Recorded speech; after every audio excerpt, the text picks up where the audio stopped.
While it may seem dramatic to talk about these, it is dramatic, it is significant. And I would be remiss as superintendent not to point out what children are losing. So I debated tonight whether or not, knowing the level of presentation, to bring it down again. But that's where we are at this point in terms of the impact of losses in the area of library and media services. Any questions for Katie? Comments?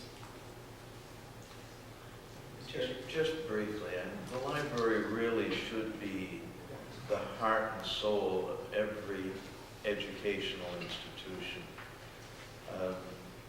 When that library is closed to a student, it takes away the student's opportunity, maybe the student's only opportunity, to direct a part of his or her own learning.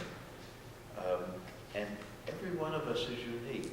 We all need to be able to pursue our own intellectual needs, as well as the ones that are prescribed in the classroom. Good teachers will provide opportunities along those directions, but nothing takes the place of a solid library. I'll also add, and I didn't say this before, but when we lost the professional librarian at the middle school through a RIF, or reduction in force, we transferred a staff member, a paraprofessional, from the high school to cover and run the middle school library. But that leaves the high school now only staffed with the high school librarian, who cannot be there every minute of the day because she has to have lunch at some point. And so what do you do with the library? The library's closed. And I know that for a fact because today during the power block, I waited outside of the library to meet with the student reps with about 30 other students who are waiting for that library to be reopened. It's a staffing issue, clearly a staffing issue. Thank you, Dr. Troten. And it's a good transition to the next item, which is fiscal year 09 budget development. Oh, go ahead. Oh, okay. Actually, before we go to budget development, we do have Mr. Bernard here, and he'd like to present us with actually a few new course recommendations to add to the curriculum at the high school for next year. And I've looked over them, and they're great. Great. So I hope we can add them. Thank you. Me too. Good evening. I'm concerned that you consider writing to be novel.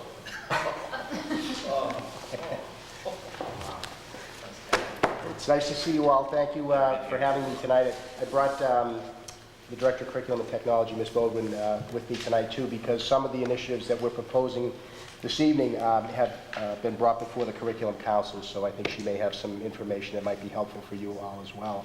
My annual visit to present to you proposed changes to our program of studies, classes being offered to students for 2008-2009. And in keeping with the spirit of broadening our curriculum and offering challenging courses for students, particularly in elective areas, this year I come to you with some course proposals in English, math, and science. Last year we put an emphasis on business education with the introduction to business ed course, advanced placement United States history in the social studies department, and Spanish 5 and French 5 in the foreign languages.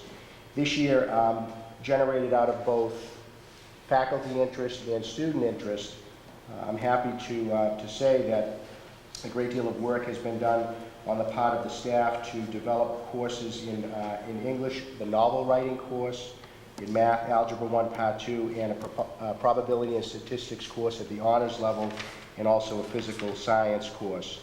And in addition, I would like to get your blessing to make a change in one of the 4 modules that are offered in the freshman seminar course.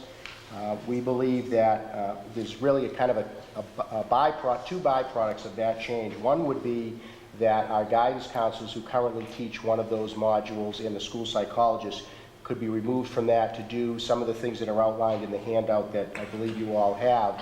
And secondly, you might remember from last spring when the Student Leadership Academy made a presentation to you on that program, one of the things that we had indicated that at that time that the students had hoped that they might see in the future was a public speaking course, a public speaking / communications course.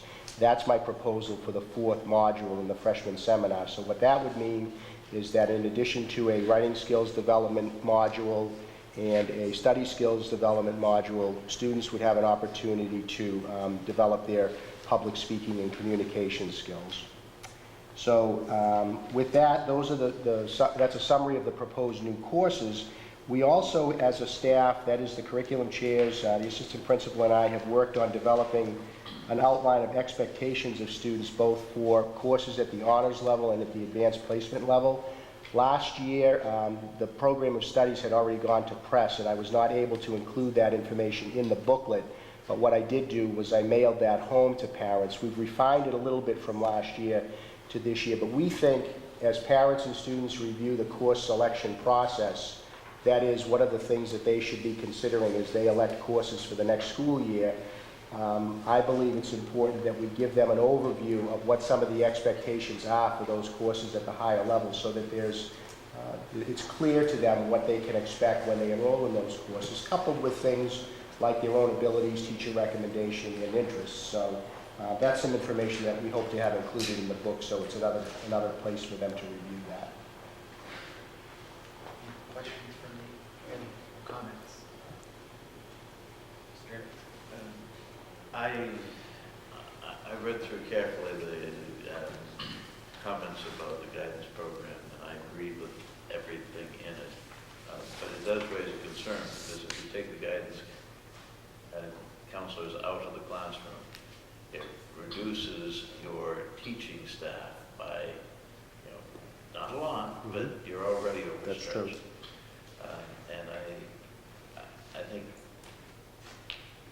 I certainly support doing this, but it further adds to the need for additional instruction, additional teachers at the high school. The truth of the matter, you're right, Mr. Jerry. The truth of the matter is with any course proposal, any additional course, there is the contemplation that has to take place when students elect courses on where we put the emphasis on who's going to teach what and what we can ultimately offer. And I can tell you that in the late spring and into the summer, we deliberate very heavily what it is we are able to offer based on student interest. And sometimes difficult decisions get made and students don't always get the courses that they might want, at least for that year. So, in the elective areas, they may be able to pick it up in a subsequent year. But I think with the staffing that we have, we can do a fair job of assessing who can teach in the freshman seminar outside of the guidance counselors and the school psychologists. I think changing that module for public speaking and communications is a great idea. Especially when you listen to some of the young children these days, they spend all the time on the computers and they spell 12-letter words with 3 letters and they pronounce them that way, and I just don't know what they're saying. So any help we can give, and communication skills, communication and the ability to write, which is why I love the novel course, are probably the 2 most important skills you can come out of school with. Yes, if you're going to be a mathematician or you're going to engineering, you still have to be able to explain what you're doing. You have to be able to tell people either verbally or to write it. And I think those 2 courses are outstanding. The Algebra 1 is, again, I think part of continuing to improve the math curriculum. That's right. Especially for the struggling kids. And by splitting that up over 2 years, giving them more of a chance to absorb Algebra 1, we should see more success through Algebra 2, through Geometry and Algebra 2. I did have one question on the physical science course. Is that a freshman course or? That course would replace the existing earth science course, so What year? it would be sophomores. Okay, sophomores. Yeah. Okay. And I think like Mr. Jervy, probably the rest of the committee, we share the concern about the staffing. But Yes. I think last year you brought these courses in. We were able to add some of those courses Yes, without we were. adding staffing. And I think it's all a juggling. That's exactly game. what it is. So, does anybody else have any questions for Mr. Bernard or for Pam? So next is to take a vote on this, correct? Can I have a motion to approve the recommended changes to program of studies? So moved. Second. Motion by Mr. Drury, seconded by Mrs. Davis. All those in favor? Aye. Opposed? Unanimous. Thank you very much. Early reports on the algebra, that it's going very well. It's Yes. work. And the pre-algebra in the 7th grade, from what I've seen, is also going very well. I had to get in a point for all that hard work. Thank you. Thanks. Okay, now we can go to the budget development. And I think, we're going to use this tonight to clarify some things. Some of you probably saw the governor's budget came out, and it has a great increase in Chapter 78, much more than we expected. It also has about $1 billion in revenues that have no sources, so that's kind of an issue for the governor and the legislature to figure out. But I'll let Dr. Trogan take the lead on the budget here. Well, we've been working, as Mr. Webster indicated, with a finance planning team that has the chair and vice chair of the Board of Selectmen and school committee and finance committee, along with Carl Nelson and myself and the town administrator and the town's finance director. And we were very pleased to see the first pass at the state budget, the so-called governor's budget, and it shows some changes, some higher Chapter 70 money that might come to North Reading if ultimately the state budget is passed as presented. When our finance planning team started the whole process of looking at the FY09 budget, we spent quite a bit of time looking at available or projected revenue here in the town of North Reading. And so the first budget, based on available revenue as projected through our finance planning team, was a budget that would add $300,000 to the current year budget. So basically, that would increase the budget by 1.4%. The committee is aware, because we've already passed out to the committee earlier in December, a budget called the status quo budget. And the status quo budget, sometimes terms can become all-meaning and all-important. But status quo means that all of the programs and staffing and the way we're organized this year carried into next year. That's what status quo is all about. It does not reflect any increases in enrollment, and we expect more students. One only has to drive down Route 62 and wonder how many students. Status quo budget maintains the losses that I've been talking about for the first half of the year. Status quo budget does not restore the amount of time in schools. So the Wednesday early release remain. So when you compare side by side a status quo budget against available funds budget, where the status quo budget will cost close to $1.2 million more, a 5.7% increase. And the available funds budget only adds $300,000.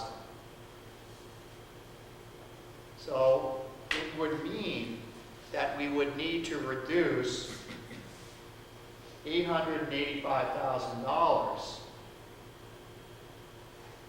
from the status quo budget. Well, that kind of reduction, to put it into some level of perspective, is taking all of the kinds of reductions we made this year and basically doubling it. The problem, of course, is that we're so far up against the wall, we're decreased in our time in learning. We have students in our middle school that are not scheduling classes, even with the reduced